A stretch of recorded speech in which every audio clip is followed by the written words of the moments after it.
క్రీస్తునందు ప్రియమైన సహోదరి సహోదరులందరికీ ప్రత్యేకమైనటువంటి వందనాలు తెలియపరుస్తూ ఉన్నాను మీ అందరికీ. అలాగే నాతోటి దేవుని యొక్క సేవకులకు ప్రత్యేకమైనటువంటి వందనాలు మరోసారి తెలియపరుస్తూ ఉన్నాను. ప్రార్థనా కూడిక యొక్క ఉద్దేశము సురేష్ గారు, సంతోషం గారు దేవుడు ప్రేమించేటువంటి కుమార్తె యువాంజలి. భౌతికంగా వారికి దేవుడు గర్భఫలం ఇచ్చాడు ఆమెను. మళ్ళా రెండవసారి ఆమె జన్మించింది. ఎలా జన్మించింది? బాప్తిస్మం ద్వారా.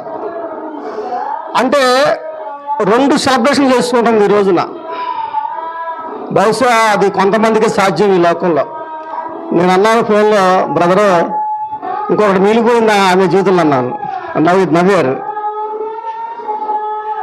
మ్యారేజ్ కూడా దేని చిత్రవతి ఇదే డేట్ పెట్టమన్నాను. సురేష్ గారు నవ్వుకున్నారు.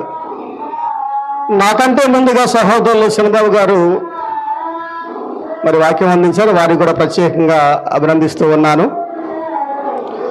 మానవులకు మూల పురుషుడు ఎవరంటే ఆదాము ఏదైనా తోటలో ఏం చేశాడు మీకు తెలుసు. ఆజ్ఞను అతిక్రమించాడు. తద్వారా లోకానికి ఏమొచ్చింది? పాపం వచ్చింది. పాపం ద్వారా మరణం అందరికీ సంప్రాప్తమైంది. అంటే మొదటి జన్మ ఇచ్చినప్పుడు ఆదాము దాన్ని సద్వినియోగం చేసుకోలేకపోయాడు. ఆ పండు తినకపోతే ఎట్లా ఉండేదో మళ్ళా. అంటే మొదటి జన్మలో ఫెయిల్ చేసుకోవటం వల్ల ఆ పాపం మనకు కూడా ఏమైంది? వారసత్వంగా రోమా 5:12 రోమాపత్రిక 5వ అధ్యాయం 12వ వచనం.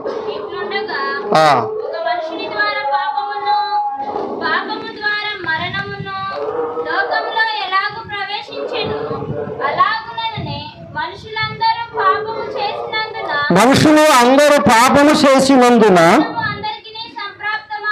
మరణము అందరికీ సమానం అండి. ఏ వయసులోనే సరే మరణం మనకు వస్తుంది. ఎందుకంటే మరణం మన మీద రాసి ఉంచాడు. అది కీర్తనాకారుడు చెబుతాడు, మరణం చూడకుండా బతుకున్నవాడు ఎవరు కూడా లేరు. అయితే ఆదాము కోల్పోయేటువంటి ఆ పరలోక మార్గాన్ని యేసుక్రీస్తు వారి ద్వారా తనటువంటి దేవుడు మరలా రెండోసారి మానవులకు జన్మనిచ్చాడు. ఎట్లా ఇచ్చాడు? బాప్తిసం ద్వారా ఇచ్చాడు. 2 కొరింథీ 5:17 చూడండి.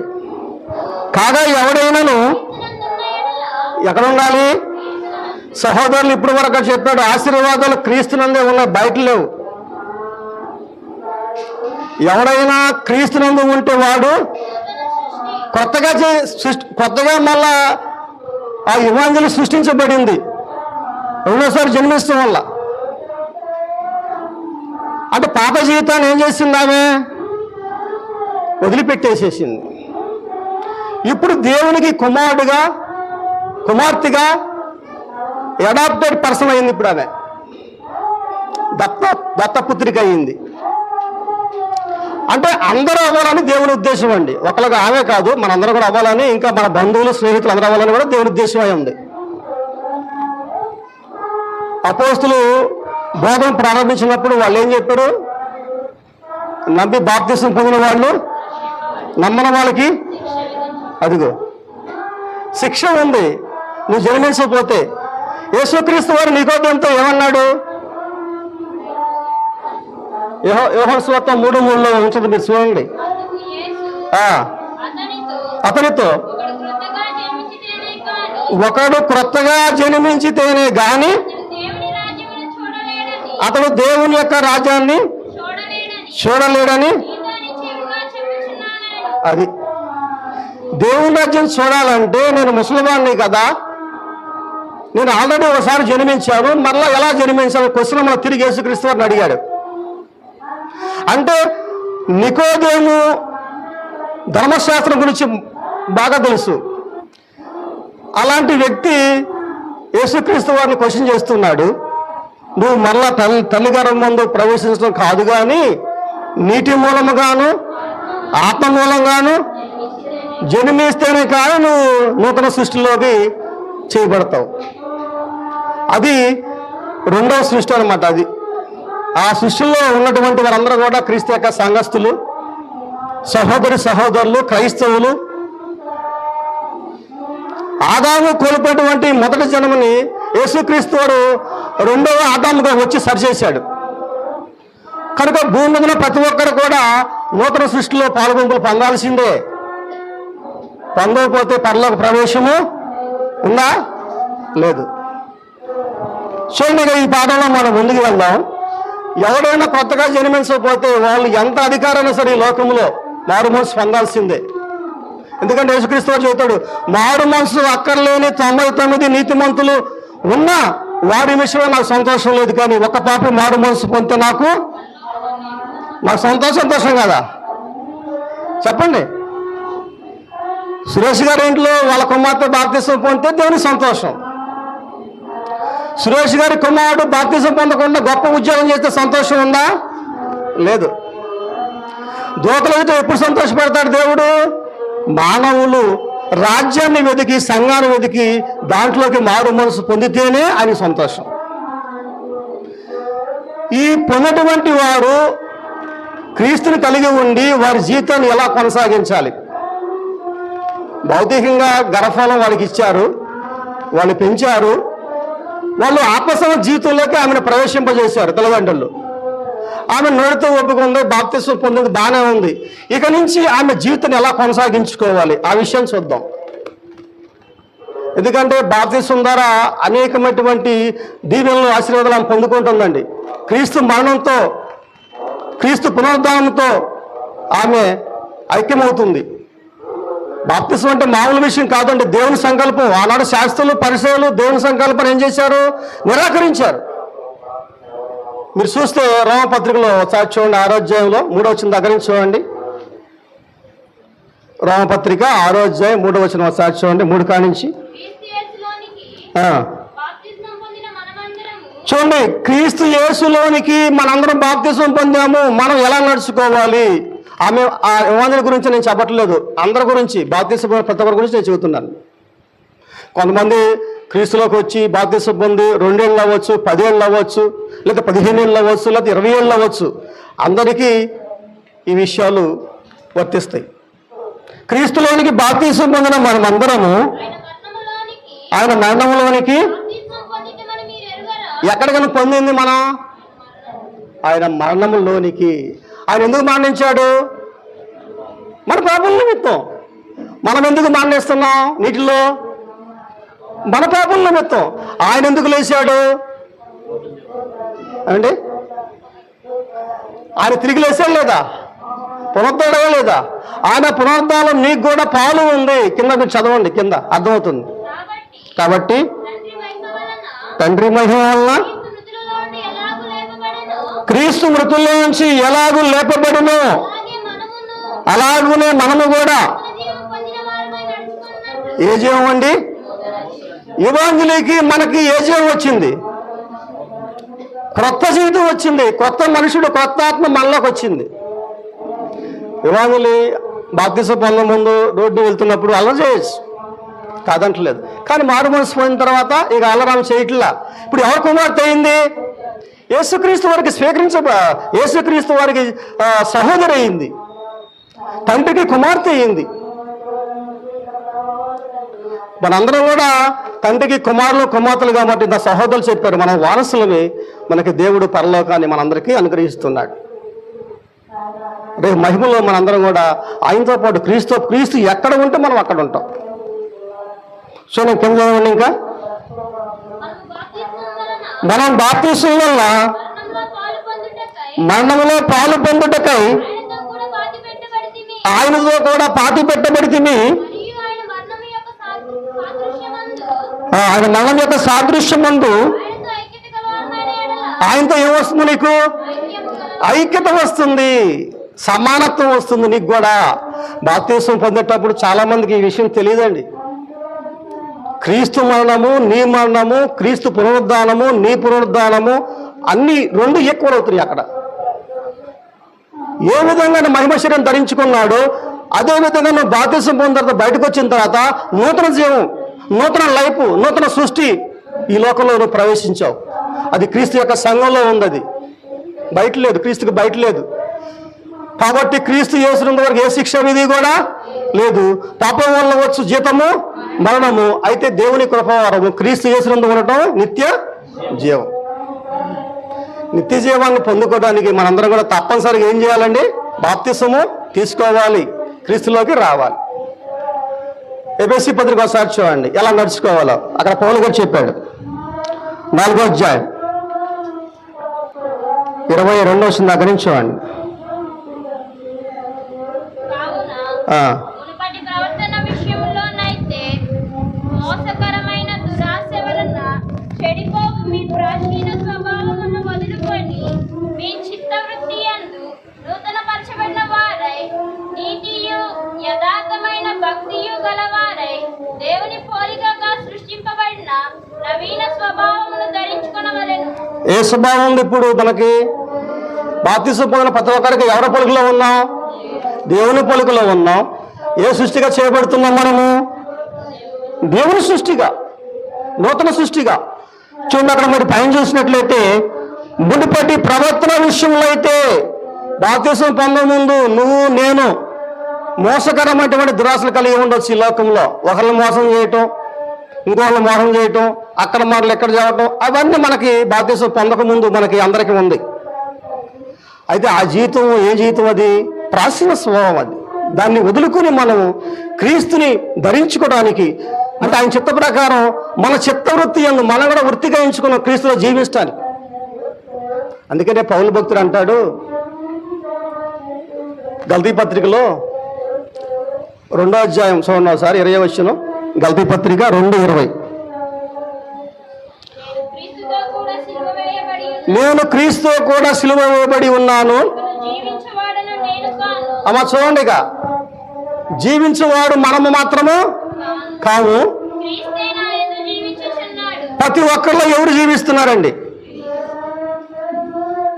చూపిస్తున్నావు క్రీస్తును బదలకి వెళ్ళినప్పుడు ఇంట్లో నీ భర్త ఎదుట నీ బంధువులు చూపిస్తున్నావా? పౌలు గారు మొదటి శతాబ్దంలోనే నేను క్రీస్తుని చూపిస్తున్నాను అంటున్నాడు. ఇంకా చూడండి కంటిన్యూగా, నేనిప్పుడు శరీరమందు జీవించుచున్న జీవితము నేను ఇప్పుడు శరీరం ముందు జీవించున్న జీవితము నన్ను ప్రేమించి, నా కొరకు అంటే మనల్ని కూడా ప్రేమించాడు దేవుడు. పౌలు ఒక్కనే కాదు, మనల్ని కూడా ప్రేమించాడు ఆయన. నా కొరకు తన్ను తాను అప్పగించుకొనిన దేవుని కుమారుని యందలి విశ్వాసము వలన జీవించుచున్నాను. మనం కూడా ఎలా జీవిస్తున్నామండి? దేవుని కుమారుని ద్వారా విశ్వసించి నీటిలో సమాధి చేయబడి మన పాపాలు మనం ఒప్పుకొని, నోటితో ఒప్పుకొని, హృదయం ముందు విశ్వసించి మనం బయటకు వచ్చాం. అట్లాంటి జీవితాన్ని నువ్వు మరణం వరకు జీవిస్తావా? ఎందుకంటే నేను ద్రాక్షవల్లిని, మీరు తీగలు. ఎవడు నా యందు నిలిచి ఉంటాడో వాడు బహుగా. అయితే నాకు వేరుగా ఉంటే మాత్రం మీరు మారు మనసుకున్న తర్వాత మళ్ళీ లోకంలోకి వెళ్తే మీకు నాకు సంబంధం ఉండదు. తీగలు ఒకవేళ ద్రాక్ష చెట్టు నుంచి వేరైపోతే కాయలు కాస్తాయా? ఫలిస్తాయా? నో, ఫలించవు. క్రీస్తుకి నీకు సంబంధం ఎలాగుండాలంటే నువ్వు బాప్తిసం పొందిన దగ్గర నుంచి ఇక నువ్వు క్రీస్తునే. పౌలు అంటాడు అక్కడే గలతీ 4:19 ఒకసారి చూడండి. గలతీ 4:19. నా పిల్లలారా, ఎవరి స్వరూపం అండి? బాప్తిసం పొందిన ప్రతి ఒక్కరు కూడా గుర్తుపెట్టుకోండి, నీలో క్రీస్తు స్వరూపం పనిచేయాలి. నీ మనసులో క్రీస్తు ఉండాలి. నీ మనసులో డబ్బు కాదు, బంగారం కాదు, పొలము కాదు, ఉద్యోగం కాదు. ఏముండాలి నీ మనసులో? నువ్వు ఆత్మ సంబంధ జీవితాన్ని మెరుగుపరిచే కొంది, గడిచే కొంది క్రీస్తు స్వరూపం నీలో తయారవుతుందా మనలో? ఎక్కడ తయారవుతుందండి? లేచిన కాడి నుంచి ఆ ఇంట్లో పనులు, బయట పనులు, ఆ ఇంట్లో సరుకులు, బయట పిల్లలు పనులు అని వాళ్ళకి ఇచ్చే ప్రిఫరెన్స్ వాళ్ళకి కాదంటలేదు. ఎందుకంటే దేవుడు కుటుంబ వ్యవస్థను తీసుకొచ్చాడు కాబట్టి. కానీ ఆత్మలో ఎప్పుడు కూడా క్రీస్తు ఉండాలి. ఎందుకంటే నువ్వు అన్ని ప్రాంతాలకు, అన్ని చోట్లకి వెళ్తావు. నువ్వు పాపానికి దూరంగా ఉండాలి. దూరంగా ఉండకపోతే, ఈ శరీరాన్ని పరిశుద్ధంగా ఉంచుకోకపోతే క్రీస్తుకి నీకు సంబంధం ఎప్పుడైనా సరే తీపోవచ్చు ఆటోమేటిక్. ఎందుకంటే సాతాను గర్జన సింహం ఈ లోకంలో పొంచి ఉన్నాడు. అందరి ఇంటి దగ్గర ఉన్నాడు వాడు. అర్థమవుతుందండి? అందరి దగ్గర ఉన్నాడు సాతాను. ఎప్పుడైనా కొప్పలోంచి తొలిపే అవకాశం ఉంది, ఎంతలో భక్తుడైనా సరే. చూడండి అక్కడ మీరు చూసినట్లయితే క్రీస్తు స్వరూపము మీ యందు ఏర్పడి వరకు మీ విషయమై ఏం కలుగుతుంది అంటే గల్తీ వాళ్ళు మరలా ఏదో తప్పు చేసి ఉంటారు. అందుకని మరలా పౌలు గారు మళ్ళా ఇంకా లోతుగా చెబుతున్నాడు వాళ్ళకి. నాకు ప్రసవ వేదన ఆడవాళ్ళ తెలుసండి, అది ఎంత బాధ. చనిపోయి బతకాలి వాళ్ళు డెలివరీ టైంలో. అంత బాధ వేసిందంట పౌలు గారికి. మీ విషయమై మరలా మీరు తొలగిపోతున్నారు, నాకు అంత బాధ వేస్తుంది అన్నాడు. మన లైఫ్ అంతా కూడా క్రీస్తు మీద, క్రీస్తే టార్గెట్ మనకి. ఎందుకంటే లేఖనంలో నిత్య జీవం ఉంది, అవి క్రీస్తు గురించి సాక్ష్యం ఇస్తున్నాయి. చూడండి 2 కొరింథీయులు 5:15-16 వచనాలు జీవించు వారికి మీదట చూసారండి. బాప్తిసం పొందిన వారు ఇక జీవించు వారు ఇక మీదట కొరకు కాక ఇగో మీ కొరకు కాదు, తమ నిమిత్తము తమ నిమిత్తం మృతి పొంది మృతి పొందినా తిరిగి లేచిన వాని కొరకే అదిగో వాని కొరకే నువ్వు జీవించాలి. ఎక్కడ పోయినా నువ్వు ఆయనకు మహిమ తీసుకురావాలి. నువ్వు ఆయనకి కుమారుడివి, కుమార్తెవి. గుర్తుపెట్టుకో, నువ్వు ఆయన కుమార్తె అంతే. ఎక్కడికి వెళ్ళినా సరే నువ్వు ఆయన చూపించాలి.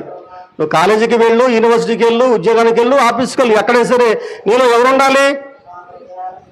ఒక ఆయన అన్నాడంట అమెరికాలో, ఆయనకి 3 కుమారులు అంట నాకులాగానే. అబ్బాయి మీరు ఎక్కడికి వెళ్ళినా, వాళ్ళ నాన్న కూడా సువార్థికుడే, మీరు ఎక్కడికి వెళ్ళినా క్రీస్తుని మాత్రం మీరు చూపించాలి. మీ ఫ్రెండ్స్ దగ్గర కానీ, మీరు ఎక్కడికి వెళ్ళినా, హోటల్కి వెళ్ళినా, ప్రార్థనకి వెళ్ళినా, వీళ్ళతో మాట్లాడుతున్నా మీ మనసు ఎవరు కలిగి ఉండాలి? అందుకని పౌలు అంటాడు, నేను క్రీస్తుని పోలు నడుచుకుంటున్నాడు, మీరు కూడా నన్ను పోలు నడుచుకోండి అంటాడు. అపోస్తుల బోధంతా కూడా క్రీస్తుని గురించేనండి, ఇంకోళ్ళ గురించి కాదు. క్రీస్తు సంఘంలో సభ్యులు ఎలా ప్రవర్తించాలి, ఎలా నడుచుకోవాలి, భార్యతో ఎలా ఉండాలి, ప్రభుత్వంతో ఎలా ఉండాలి, ఒక సువార్థికంతో ఎలా ఉండాలి, సహోదరు ఎలా ఉండాలి, విషయాలు మనం తెలియపరుస్తాయి. ఈ నిబంధన ద్వారానే మనం పరలోకం చేరుతామండి. పాత నిబంధన ప్రకారం చేరలేము.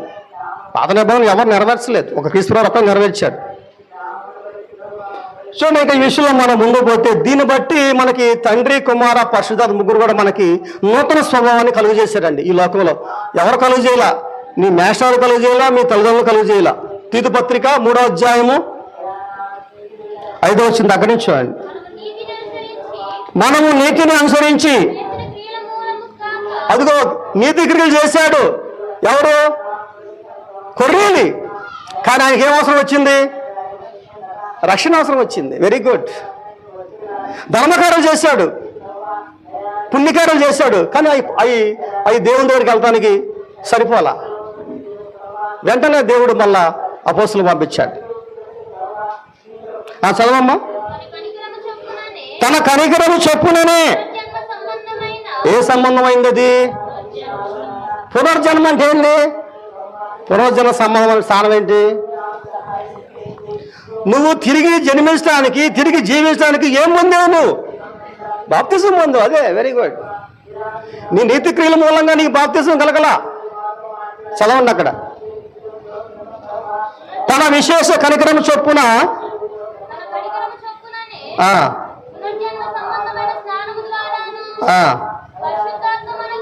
పరిశుద్ధాత్మ దేవుడు మనకేం కలుగు చేశాడు? అదిగో నూతన స్వభావం కలుగు చేస్తే బాప్తిసం పొందినటువంటి ఒక 6 నెలలు, 1 సంవత్సరం పాటు బాగా జాగ్రత్తగా ఉంటావు, ప్రార్థనకు వస్తావు, అన్నిటికీ నమ్మకంగా ఉంటావు. ఒక సంవత్సరం పోయిన తర్వాత, అయ్యగారు నాకు వాళ్ళ కొంచెం పని ఉందండి, నేను రాలేను ఆదివారం. ఎందుకంటే వాళ్ళలో ఏమొచ్చింది? మళ్ళా లోక సంబంధమైన ఆకర్షణ వచ్చింది. అందుకని పౌలు అంటాడు, నేను వచ్చే వరకు మీ సొంత రక్షణ మీరు కొనసాగించుకోవాలి.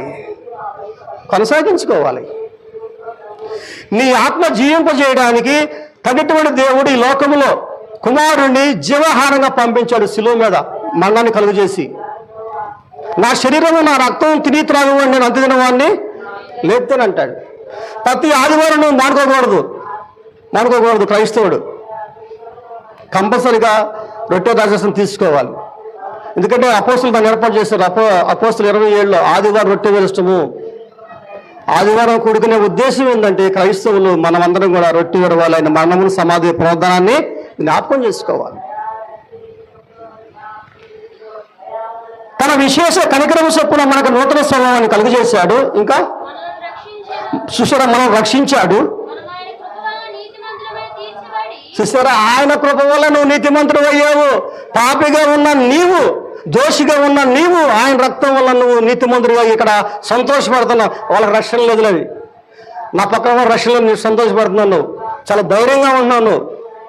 కానీ వాళ్ళకు కూడా మన వాక్యం చెప్పాలి, బాధ్యత ఉంది.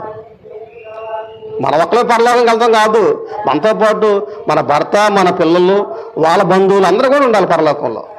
ఇంకేం చెబుతున్నాడు? నిత్య జీవనకు వచ్చిన నిరీక్షణ బట్టి, దేనికండి?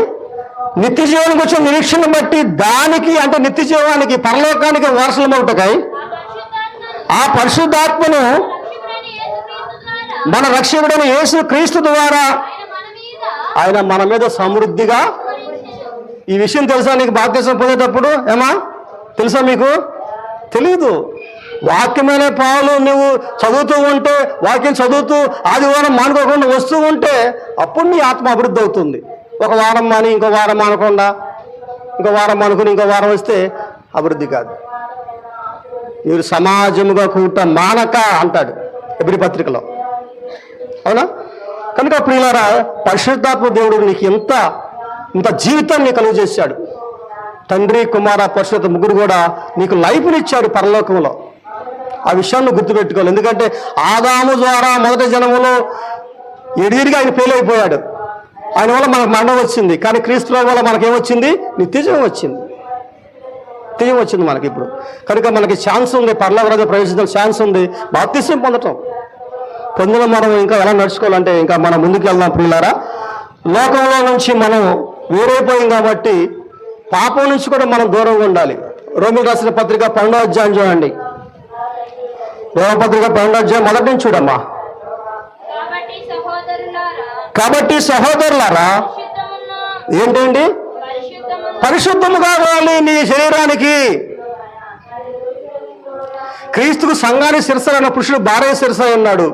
క్రీస్తు సంఘం కోసం మరణించి అప్పగించుకున్నాడు. నీవు కూడా ఏక భార్యతోనే ఉండాలి మరణించే వరకు కూడా. కింద అక్కడ రోమపత్రిక 12వ అధ్యాయం మీరు చూస్తే ఆ వచనంలో ఇంకా కంటిన్యూ చదవమ్మా. కింద పరిశుద్ధమును దేవునికి అనుకూలమునైన బతికున్నగా నీ శరీరాన్ని సజీవ యాగముగా సమర్పించుకో దేవునికి. ఇది యుక్తమైంది అంటాడు అపోస్తలుడైన పౌలు అక్కడ. చూసారా?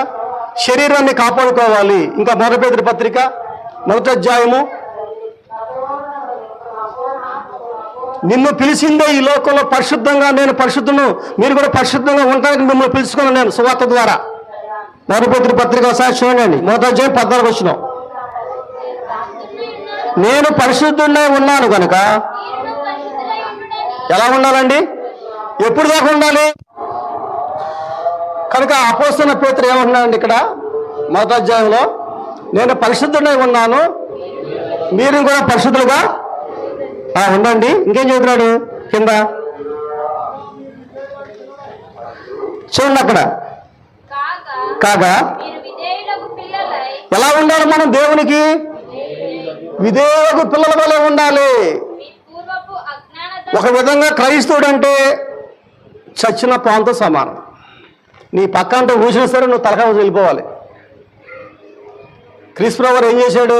ఉమ్మూస్తే నీ లాలాజానికి, నీ జీవితానికి రూపం ఇచ్చాడు యేసుక్రీస్తు వారు. అనేక మంది తన చుట్టూ దూషిస్తున్నారు, తంతున్నారు, చేస్తున్నారు. బదులు దూషించాడా? మన జీవితం కూడా అంతే. ప్రతిదీ క్రీస్తు వారితో పోల్చుకోవాలి. కొంచెం కోపం వచ్చింది అనుకోండి, కాసేపు మౌనంగా ఉండి అంతే. నా తండ్రిని వేడుకుంటే ఆ సమయంలో 12 వ్యూహాల సైన్యాన్ని పంపగలనేటువంటి మాట మాట్లాడే యేసుక్రీస్తు వారు మత్తయి సువార్తలో. కానీ ఆయన మౌనంగా ఉండటం వల్ల, ఆయన మరణించడం వల్ల మనకేమొచ్చింది? రక్షణ వచ్చింది. రక్షణ వచ్చింది. మన వల్ల కాదండి, మన క్రియలలో కూడా కాదు, దేవుని వరమే ఇది. అసలు ఒక విధంగా చెప్పాలంటే పరలోకానికి వెళ్ళాలంటే క్రీస్తు వల్ల అయితే అసలు మార్గం లేదు మనకి. ఆదాము మోరజంలో ఫెయిల్ అయ్యాడు, ఆయన మూలంగా పాపం మనల్ని వెంటాడుతుంది. క్రీస్తు వారు వచ్చి ఆ పాపాన్ని తీసేశాడు, ఆత్మీయంగా మనకు లైఫ్ ఇచ్చేశాడు రెండోసారి జన్మించడం వల్ల. ఇంకా చూడండి అక్కడ ఏం చెబుతున్నారు చూడండి పేతురు పత్రికలో. కాగా మీరు విధేయులై పిల్లలై మీరు పూర్వం ముందు బాప్తిసం పొందక ముందు మీరు అజ్ఞానంతో ఉంటారు, మీరు ఒకవేళ మూర్ఖత్వంగా ఉంటారు, మీరు ఒకవేళ జగడబండిగా ఉండొచ్చు, ఒకవేళ కోపదారిగా ఉండొచ్చు ఒకవేళ.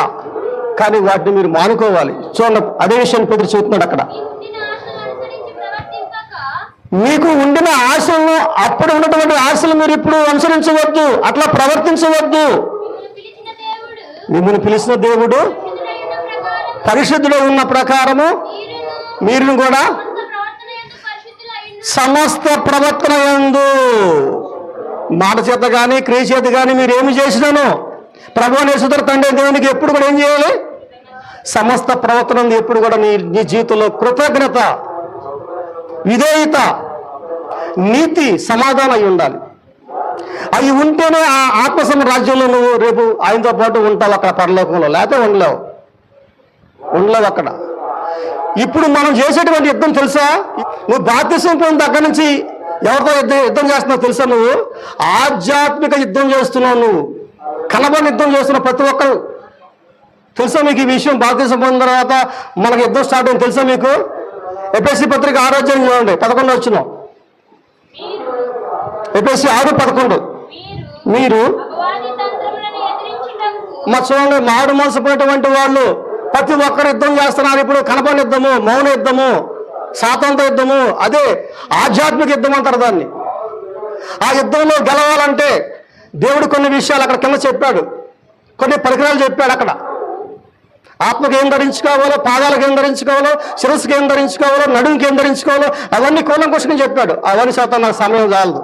అవి ఒక క్వశ్చన్ చూడండి. మీరు అపవాది తంత్రములను ఎవరి తంత్రాలు? అపవాది తంత్రాలు. ఎదిరించుటకు చూడండి, బాప్తిసం పొందిన తర్వాత నీ ఎంత అపవాది ఉంటాడు.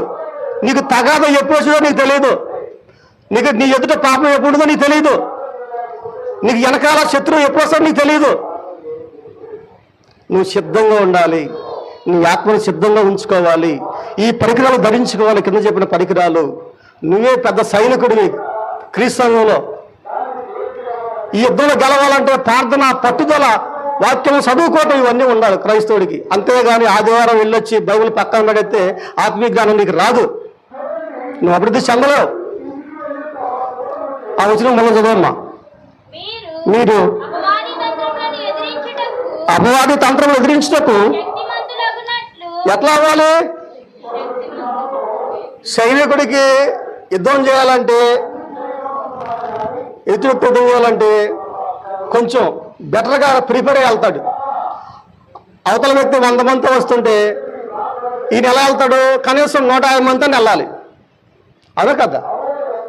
పాకిస్తాన్ 25 మందిని చంపినప్పుడే భారతదేశం మేల్కొని ఎంతమంది చంపిందండి? అలాగే అపవాది క్రియలు నువ్వు ఎరగకపోతే నీ రక్షణ ఆటోమేటిక్గా పోగొట్టుకోవడానికి అవకాశం ఉంది. ఎందుకంటే ఆనాడు యేసేపుని చూడండి, మీరు తల్లిదండ్రుల దగ్గర కొద్ది కాలం పెరిగాడు, కానీ దేవుడు అతను తోడు ఉండటం వల్ల పాప నుంచి, పరో యొక్క బారి నుంచి ఏమైపోయాడు? పారిపోయాడు. నీవు నేను పాపం చేయకుండా ఉండాలంటే మనలో ఏముండాలి? 119 కీర్తన 11 వచనం చూడండి.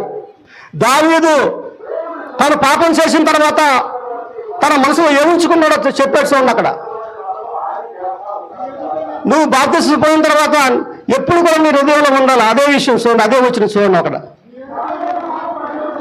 నీ ఎదుట నేను పాపం చేయకుండా ఉండినట్లు ఏముంచుకున్నాడండి? హృదయంలో ఏముంది? వాక్యం లేకపోతే నువ్వు లోకాన్ని వెంబడిస్తావు, నువ్వు పాపాన్ని వెంబడిస్తావు, నీకు భయం ఉండదు. గుర్తుపెట్టుకోండి, అవునా కదా? ఒక క్రైస్తవుడు క్రీస్తులోకి వచ్చిన తర్వాత ఇవన్నీ నువ్వు ఆచరిస్తేనే నువ్వు కుడి పక్కన ఉంటావు రేపు, లేకపోతే ఎడం పక్కే. నిన్ను అనాది సంకల్పం ఉంటే దేవుడు ఏర్పాటు చేసుకున్నాడు తన యొక్క సొత్తుగా. మీరు విలువ పెట్టి కొనబడినవాడు కనుక మీ దేహంతో ఏం చేయాలి? దేవుణ్ణి మహిమపరచాలి ప్రతిరోజు. అంతే నీ పని. ఇక నుంచైనా ఈ శేష జీవితంలో దేవునికి కుమారుడుగా, కుమార్తెగా, ఇష్టమైన కుమార్తెగా మనం జీవిద్దామండి. పాపం చేయకుండా హృదయంలో వాక్యం ఉంచుకుందామండి. సాతాన్ని ఎలా ఎదిరించాలో మనం బైబిల్ చదువుకుని ఆ సరళంగా కవచాలు మనం ధరించుకుందామండి. ఎందుకంటే ఆదాము పాపం చేయటం వల్ల దూరం అయ్యాడు, కానీ క్రీస్తు వారి వల్ల మనకేమైంది? రక్షణ వచ్చింది. ఆ పాపాన్ని తీసేయడానికి యేసుక్రీస్తు వారు వచ్చాడు, మనలందరినీ తండ్రితో సమాధానపరిచాడు. మనందరం కుమారులని కుమార్తెలు. ఇప్పుడు ఒక ఇంట్లో ఒక కుటుంబంలో మనందరం కూడా, ఒక సంఘంలో మనందరం కూడా, క్రీస్తు యొక్క శరీరంలో మనందరం కూడా ఒక అవయవులుగా ఉన్నాం, ఒక అన్నదమ్ములుగా ఉన్నాం మనందరం కూడా. ఏ ప్రాంతంలో ఉన్న క్రీస్తు సభలో సరే మనకు కూడా అన్నదమ్ములు వాళ్ళు, ఎందుకంటే వాళ్ళు కూడా క్రీస్తులోకి వచ్చారు, బాప్తిసం పొందారు. అర్థమవుతుందండి? మైకేల్ సౌండ్ మీకు షోలో పడుతుంది, ఆ మాట పట్టలేదా? నేను ముగిస్తున్నాను. కనుక నిరంతరము నీ జీవితంలో ప్రార్థన ఉండాలండి, ప్రార్థన ఉండాలి. ప్రార్థన యందు నిలకడగా ఉండమని చదువుతాడు అపోస్తలుడైన పౌలు. ఇక చివరగా మొదటి తెస్సలోని పత్రిక ఒకసారి చూడండి, 5వ అధ్యాయము. మొదటి తెస్సలోని పత్రిక 5వ అధ్యాయం 15వ వచనం.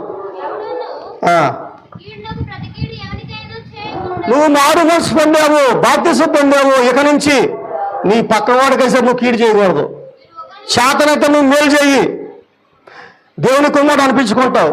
కీడు చేస్తే సాతాను సంబంధం అనిపించుకుంటావు. నువ్వు మౌనంగా ఉండు, కానీ కీడు మాత్రం నువ్వు చేయి మాకు. అదే విషయం చెబుతున్నాడు ఇక్కడ పౌలు గారు తెసలటువంటి ఆ పురుషులకి స్త్రీలకు. చదవమ్మా. ఒకరి ఎల్ల ఒకరును, అందరి ఎల్ల, చూడండి, అందరి ఎల్ల, మనుషులందరి ఎల్ల. ఎల్లప్పుడూ మేలైన దాన్ని అనుసరించిన అది చూసారా? ఎల్లప్పుడు ఏం చేయాలి? యజమానులు కానీ మనము కానీ వారి తల్లిదండ్రులు కానీ ఏం చేయాలి? ప్రతి ఒక్కరికి మేలే చేయాలి. అవసరమైతే నువ్వు నష్టపో, సహోదరి కోసం తప్పు లేదు. యేసుక్రీస్తు అంతటి వాడే మహిమను వదిలిపెట్టుకుని వచ్చి మన కోసం ఇక్కడ త్యాగం చేశాడండి. ఈ భౌతికమైన ఆస్తులు ఇవన్నీ కూడా మనతో పాటు రావండి. ఏలగనగా మన జీవం ఎక్కడ ఉంది? క్రీస్తు కూడా దాసపడి ఉంది. కనుక పైన ఉన్న వాటిని మనం వెతకాలి, కానీ భూస్వామ్యం వాటి మీద మనసు మనము ఒకప్పుడు పెట్టాం, కానీ ఇప్పుడు పెట్టకూడదు. ఒకప్పుడు పెట్టాం, ఒకప్పుడు మనసు పెట్టాం మన లోకం మీద సంపాదించుకోవాలి, ప్రూవ్ చేయాలి, కానీ ఇప్పుడు పెట్టకూడదు. ఇప్పుడు మీ జీవము ఏ పాటిది? మీరు కొంతసేపు కనబడి కొన్ని లక్షల మంది చనిపోయారు కరోనా టైంలో, లక్షాధికారులు చనిపోయారు. వారి ఆస్తిపాతులు మొత్తం మీరు వదిలిపెట్టేశారు. క్రైస్తవుల జీవితం చాలా విలువైంది. వాళ్ళు క్రీస్తుకు సంబంధించిన వాళ్ళు. క్రీస్తుతో పాటు ఉండాలంటే ఇక్కడ నువ్వు ఖచ్చితంగా పత్రికలను చదువుతూ ఫాలో అవ్వాల్సిందే. కనుక ప్రియులారా, ఇప్పటి వరకు కూడా ఎంతో శ్రద్ధగా దేవుడి వాక్యం విన్నారు. నాకు ఇష్టమైన సమయం కూడా అయిపోయింది. మీ అందరికీ కూడా నా యొక్క వందనాలు. సహోదరులు సురేష్ గారి కుటుంబానికి ప్రత్యేకమైన వందనాలు తెలియపరుస్తూ, మరి అవకాశం ఇచ్చినటువంటి అధ్యక్షుల వారికి కూడా, నాతోటి సేవ అందరికీ కూడా నా యొక్క వందనాలండి.